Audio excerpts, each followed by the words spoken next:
Crime দক্ষিণ বিভাগ কর্তৃক রাজধানীতে হানি ট্র্যাপের মাধ্যমে ব্ল্যাকমেইল করে অর্থ আদায়ের অভিযোগে সংঘবদ্ধ একটি চক্রের 5 সদস্যকে গ্রেফতার করেছি।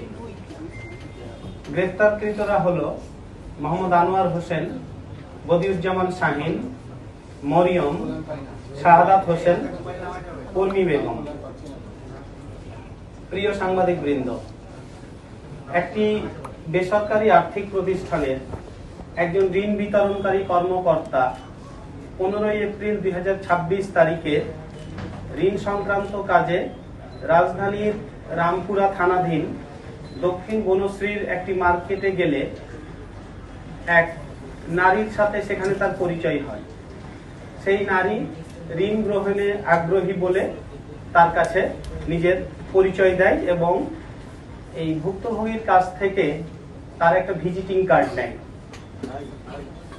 পরবর্তীতে এই ভুক্তভোগীর সাথে ওই নারীর বেশ কিছুদিন মোবাইল ফোনে নিয়মিত কথা হতো এবং তাদের মধ্যে কথা বলতে বলতে একটা ঘনিষ্ঠ সম্পর্ক গড়ে ওঠে। পরে সেই নারী প্রস্তাব দেয় বনশ্রীর ইউনিটি হাসপাতালের সামনে দেখা করার জন্য। তো নির্ধারিত দিনে নির্ধারিত স্থানে পৌঁছানোর পর অন্য এক নারী এই ভুক্তভোগীকে রিসিভ করে এবং রিক্সা যোগে বিভিন্ন গলি অতিক্রম করে খিলগাঁও থানাধীন একটা ফ্ল্যাটে নিয়ে যায়। তো ফ্ল্যাটে প্রবেশ করার কিছুক্ষণ পরপরই, খুব অল্প সময়ের মধ্যেই অতি দ্রুত সেখানে আরো 4 জন লোক উপস্থিত হয়।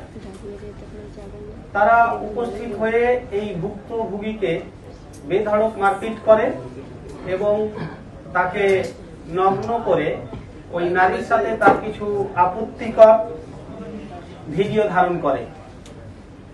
এই ভিডিও ধারণ করার পরে তার মোবাইল ফোন, মানি ব্যাগ, নগদ অর্থ, ব্যাংকের এটিএম কার্ড, জাতীয় পরিচয়পত্র, ড্রাইভিং লাইসেন্স, মোটরসাইকেলের রেজিস্ট্রেশন সহ গুরুত্বপূর্ণ কাগজপত্র জোরপূর্বক ছিনায় নেয়।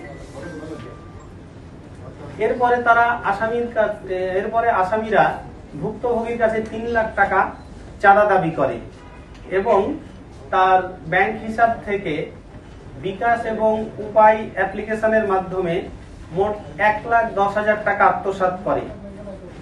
একই সাথে আপত্তিকর ভিডিও সামাজিক যোগাযোগ মাধ্যমে ছড়িয়ে দেওয়ার হুমকি দিয়ে বিভিন্ন সময়ে তাকে ব্ল্যাকমেইল করতে থাকে।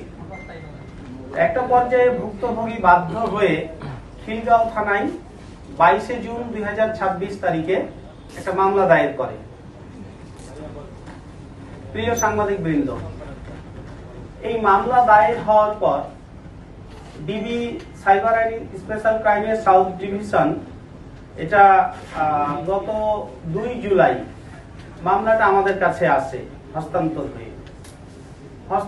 হয়ে আসার পরে আমরা প্রাথমিক তদন্ত শেষ করে 3 জুলাই দিবাগত রাতে সারা রাত ধরে আমরা রাজধানীর সবুজবাগ, বাড্ডা এবং খিলগাঁও এলাকায় সমন্বিত অভিযান পরিচালনা করি।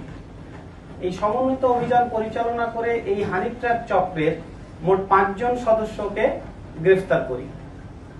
এই সময় তাদের কাছ থেকে 9টি মোবাইল ফোন, 1টি ওয়াকি-টকি এবং নগদ 4,000 টাকা উদ্ধার করা হয়। এই 5 জনের প্রত্যেকের বিরুদ্ধেই একাধিক মামলা রয়েছে, এমনকি তাদের ডাকাতি সহ বিভিন্ন ধরনের সম্পদ আত্মসাৎমূলক বিভিন্ন ধরনের মামলার অভিযুক্ত আসামি তারা।